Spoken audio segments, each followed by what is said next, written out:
شهر دوشنبه میزبانی باز یک رویداد فرحبخش در عرصه ورزش. مسابقه بین المللی جام پرزیدنت تاجیکستان اوید به جودو بار هشتم برگزار خواهد شد.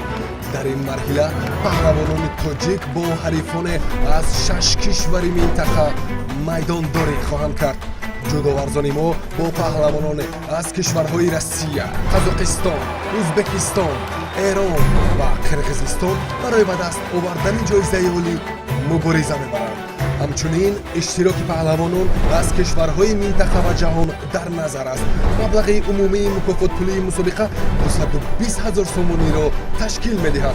مخلصان و طرفداران گشتین جودو را از 3 تا 5 اکتبر به مجمع ورزشی قصر تنیس و ورزش‌های آبی دعوت می‌کنیم. آغاز مسابقه از ساعت 10